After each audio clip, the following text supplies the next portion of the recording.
संसार में कुछ स्थान ऐसे होते हैं जिनका नाम प्रत्येक व्यक्ति जानता है। पंजाब का वह प्रसिद्ध ग्राम जहां भाई पलविंदर सिंह का जन्म हुआ उन्हीं स्थानों में सम्मिलित है। चारों ओर फैली हरियाली, प्रातःकाल खेतों में चमकती ओस तथा दूर दूर तक गूंजती ग्राम्य पहचान, यही पलविंदर की संपूर्ण दुनिया थी। मिट्टी की सुगंध, गांव की गलियां और खेतों की हरियाली उसके जीवन का अभिन्न अंग थी। यहाँ का जीवन अत्यंत सरल था, किंतु आत्मीयता और भाईचारे से परिपूर्ण था। ग्रामवासी सदैव एक दूसरे के सुख दुख में सहभागी रहते तथा प्रत्येक पर्व, प्रत्येक प्रसन्नता सभी मिलकर मनाते थे। पलविंदर सिंह एक सिख मैती परिवार से थे, सरल, परिश्रमी तथा अपने मूल्यों में रचे बसे लोग। उनके पिता का नाम बलविंदर सिंह और माता का नाम लखविंदर कौर था। घर में दादी की कहानियां, माता की ममता तथा पिता की कठोरता सब कुछ विद्यमान था। परिवार में 3 भ्राता एवं 1 भगिनी थी। प्रत्येक सदस्य की अपनी अपनी जिम्मेदारियां थीं। प्रातःकाल सभी जाग जाते, कोई चूल्हा जलाता, कोई पशुओं को चारा देता तो कोई खेतों की ओर प्रस्थान करता। पलविंदर भी बाल्यावस्था से ही इन कार्यों में सहयोग करता था। चूंकि परिवार कृषक था, अतः परिश्रम अनिवार्य था। खेतों में कार्य करना, फसल काटना तथा कभी कभी वर्षा के लिए प्रार्थना करना, यही उनकी दिनचर्या थी। ग्रीष्म हो या शीत, खेतों का कार्य कभी स्थगित नहीं होता था। पलविंदर के पिता कहा करते थे, परिश्रम ही सच्ची पूजा है। पलविंदर ने भी यही सीखा, कठोर परिश्रम, ईमानदारी तथा आशा। पलविंदर के 3 भ्राता एवं 1 भगिनी थी।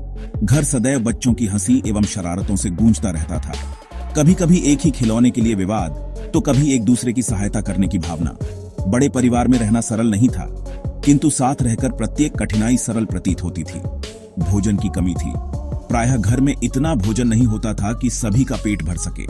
माता कभी कभी अपनी रोटी बच्चों को दे देती थीं और स्वयं जल पीकर सो जाती थीं। दाल रोटी, कभी कभी सब्जी तथा केवल पर्वों पर ही कुछ विशेष भोजन प्राप्त होता था, किंतु फिर भी सभी मिल बांट कर खाते थे और किसी के मुख पर चिंता की रेखा नहीं होती थी। अनेक बार भूखे पेट ही सोना पड़ता था। रात्रि में जब सभी सो जाते तो पलविंदर छत की ओर देखता और विचार करता, क्या कभी ऐसा दिन आएगा जब सभी का पेट भर सकेगा।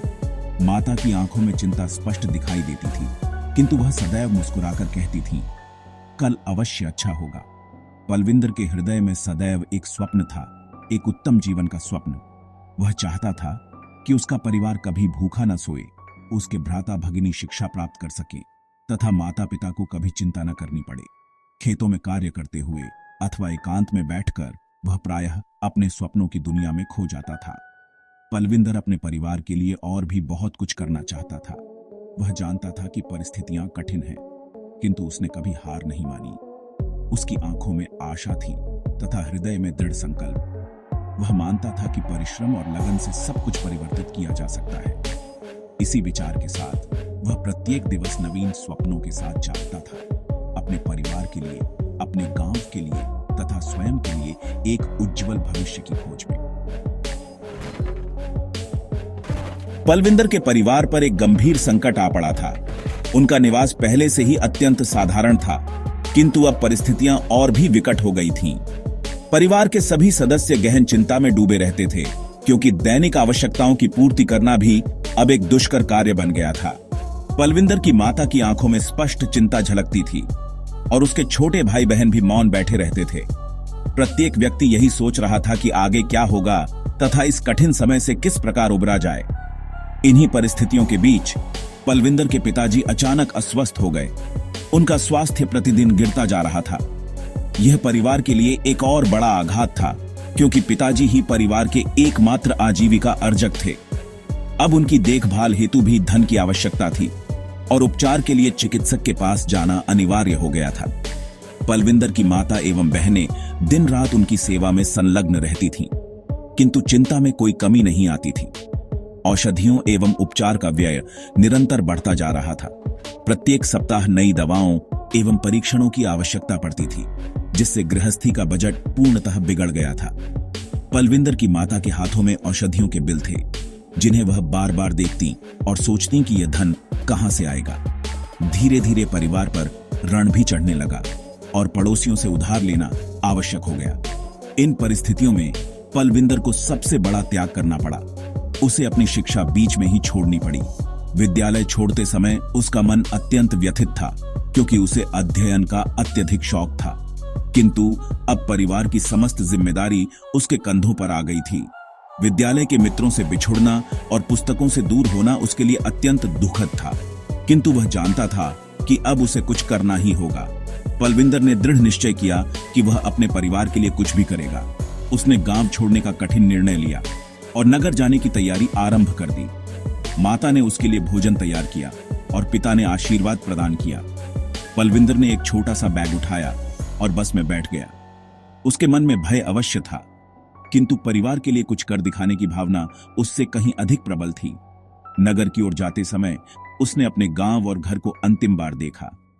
नगर पहुंचते ही पलविंदर को अनुभव हुआ कि यहां का जीवन पूर्णतः भिन्न है। चारों ओर भीड़-भाड़, कोलाहल और अपरिचित चेहरे थे। वह स्वयं को अत्यंत छोटा और अकेला अनुभव कर रहा था। गांव की सरलता और अपनापन यहां कहीं नहीं था। उसे समझ नहीं आ रहा था कि कहां जाए, किससे सहायता मांगे, किंतु उसने साहस नहीं खोया और निरंतर आगे बढ़ता रहा। पलविंदर ने नगर में कार्य की खोज आरंभ की। वह प्रतिदिन प्रातःकाल उठकर समाचार पत्र में रोजगार के विज्ञापन देखता और विभिन्न स्थानों पर जाता। अनेक बार उसे निराशा ही हाथ लगती, क्योंकि उसके पास न तो कोई डिग्री थी और न ही अनुभव। कई स्थानों पर उसे अस्वीकार कर दिया जाता, तो कहीं घंटों पंक्ति में खड़ा रहना पड़ता। किंतु उसने हार नहीं मानी और प्रत्येक दिन नई आशा के साथ प्रयास करता रहा। जब भी पलविंदर थक जाता अथवा उसका साहस डगमगाने लगता, वह अपने परिवार की तस्वीर देखता। उसे अपने माता पिता एवं भाई बहनों की अत्यंत याद आती थी। वह सोचता था कि गांव में सब कैसे होंगे, पिताजी की तबीयत कैसी होगी। प्रत्येक रात्रि वह अपने छोटे से कक्ष में बैठकर घर की स्मृतियों में खो जाता और अगले दिन के लिए स्वयं को तैयार करता। नगर की भीड़ में भी पलविंदर स्वयं को अत्यंत अकेला अनुभव करता था। उसके पास संवाद करने के लिए कोई नहीं था और प्रत्येक संध्या जब वह अपने कक्ष में लौटता तो सन्नाटा उसे घेर लेता। किंतु उसके हृदय में एक आशा थी कि एक दिन उसकी परिश्रम सफल होगी और वह अपने परिवार को पुनः प्रसन्न देख सकेगा। यही आशा उसे प्रत्येक कठिनाई से संघर्ष करने की शक्ति प्रदान करती थी। एक दिन सब कुछ परिवर्तित हो गया। पलविंदर की भेंट एक सहृदय ईसाई मिशनरी से हुई। प्रेम और आशा के संदेश ने उनके हृदय को स्पर्श किया। वे चर्च जाने लगे। बाइबल के शब्द उनके अंतःकरण तक पहुंच गए। उन्हें एक अनोखा सुकून प्राप्त हुआ जो उन्होंने पहले कभी अनुभव नहीं किया था। पलविंदर ने ईसाई धर्म स्वीकार कर लिया। कठिन समय में इस धर्म ने उन्हें परमेश्वर प्रदान की। पलविंदर का जीवन एक साधारण ग्रामीण घर से आरंभ हुआ था, जहां प्रत्येक दिन सूर्य की प्रथम किरण के साथ नवीन आशाएं जागृत होती थीं। उनका परिवार अत्यंत परिश्रमी था और उन्होंने अपने माता पिता को बचपन से ही कठिन परिश्रम करते हुए देखा था। पलविंदर के मन में सदैव यह दृढ़ विश्वास था कि ईमानदारी एवं परिश्रम से प्रत्येक कठिनाई को सरल बनाया जा सकता है। गांव के विद्यालय में अध्ययन करते समय उन्होंने अनेक बार चुनौतियों का सामना किया, किंतु प्रत्येक अवसर पर उनका आत्मविश्वास एवं गहन आस्था उन्हें आगे बढ़ाती रही। समय के साथ पलविंदर ने अपनी शिक्षा पूर्ण की और एक उत्तम रोजगार की खोज में नगर की ओर प्रस्थान किया। अनेक असफलताओं एवं अस्वीकृतियों के उपरांत भी उन्होंने कभी हार नहीं मानी। अंततः उनके परिश्रम ने रंग लाया और उन्हें एक प्रतिष्ठित कंपनी में कार्य करने का अवसर प्राप्त हुआ। यह उनके जीवन का एक नवीन अध्याय था, जिसमें उन्होंने अपने परिवार का नाम गौरवान्वित किया। इसी अवधि में उनकी भेंट एक समझदार एवं दयालु युवती से हुई, जिनसे उनका विवाह संपन्न हुआ। विवाह के पश्चात दोनों ने मिलकर अपने जीवन को और अधिक उत्कृष्ट बनाने का संकल्प लिया। कुछ वर्षों पश्चात उनके परिवार में 2 नन्हे अतिथि आए, एक पुत्र एवं एक पुत्री। बच्चों के आगमन से घर में आनंद एवं उल्लास की लहर दौड़ गई। पलविंदर एवं उनकी पत्नी ने अपने बच्चों को उत्तम संस्कार देने तथा उन्हें समस्त सुख सुविधाएं प्रदान करने का दृढ़ निश्चय किया। परिवार के प्रत्येक सदस्य के मुख पर मुस्कान थी और प्रत्येक दिन नवीन आशा के साथ आरंभ होता था। पलविंदर का यह दृढ़ विश्वास था कि यह सब परमेश्वर की कृपा से ही संभव हुआ है। वे प्रतिदिन अपने परिवार के साथ प्रार्थना करते तथा अपने बच्चों के उत्तम स्वास्थ्य एवं उज्जवल भविष्य की कामना करते। उनके घर में सदैव सकारात्मकता एवं प्रेम का वातावरण बना रहता। बच्चों को दादा दादी का आशीर्वाद प्राप्त होता और परिवार एकजुट होकर प्रत्येक पर्व एवं प्रसन्नता का उत्सव मनाता। किंतु भाग्य ने एक बार पुनः उनकी परीक्षा ली। दोनों संतानें जन्म से ही कुछ स्वास्थ्य संबंधी समस्याओं के साथ उत्पन्न हुई। चिकित्सकों ने कई बार कहा कि उपचार दीर्घकालिक होगा और धैर्य रखना अनिवार्य है। पलविंदर एवं उनकी पत्नी के लिए यह समय अत्यंत कठिन था। वे अपने बच्चों की पीड़ा देखकर कई बार विचलित हो जाते, किंतु उन्होंने कभी हार नहीं मानी। प्रतिदिन अस्पताल के चक्कर लगाना, औषधियों की व्यवस्था करना एवं बच्चों को साहस प्रदान करना, यह सब उनकी दिनचर्या का अभिन्न अंग बन गया। इन कठिन परिस्थितियों में भी पलविंदर ने आशा का दामन नहीं छोड़ा। वे प्रत्येक प्रातः अपने बच्चों के मुख पर मुस्कान लाने का प्रयास करते। उन्होंने अपने परिवार को यह समझाया कि प्रत्येक अंधेरी रात के पश्चात एक नवीन प्रभात अवश्य आता है। पलविंदर की दृढ़ता एवं सकारात्मक सोच ने संपूर्ण परिवार को एकजुट रखा। उन्होंने अपने बच्चों को कभी यह अनुभव नहीं होने दिया कि वे किसी से कम हैं। पलविंदर प्रतिदिन परमेश्वर से चमत्कार की प्रार्थना करते। वे चर्च जाते, प्रार्थना करते और अपने बच्चों के लिए दुआ मांगते। उनकी पत्नी भी प्रत्येक कदम पर उनके साथ दृढ़ता से खड़ी रही।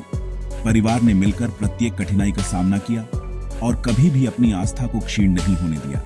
पलविंदर का विश्वास था कि परमेश्वर की शक्ति असीमित है। उन्होंने अपने बच्चों को भी यही शिक्षा दी कि जीवन में चाहे जितनी भी कठिनाइयां आए, यदि मन में विश्वास एवं हृदय में आशा हो तो प्रत्येक समस्या का समाधान संभव है। उनकी जीवन गाथा हमें यह सिखाती है कि सच्ची आस्था एवं दृढ़ संकल्प से प्रत्येक विपत्ति पर विजय प्राप्त की जा सकती है। पलविंदर का जीवन संघर्षों से रहित नहीं था, किंतु वे अपने परमेश्वर पर दृढ़ रहे। उन्होंने स्वयं एक मिशनरी बनने का निर्णय लिया। वे यीशु का प्रेम सभी के साथ साझा करना चाहते थे। वे गांव-गांव गए और अपनी कहानी सुनाई। उन्होंने जरूरतमंद लोगों की सहायता की। उन्हें विरोध का सामना भी करना पड़ा, किंतु उन्होंने कभी हार नहीं मानी। उन्हें यह झांक था कि वे ईश्वर का कार्य कर रहे हैं। पलविंदर ने अपने जीवन की गवाही दी और यह बताया कि कैसे उनकी सेवा ने चर्च में बदलाव लाया। उनकी अटूट आस्था ने उन्हें हर चुनौती का सामना करने की शक्ति दी।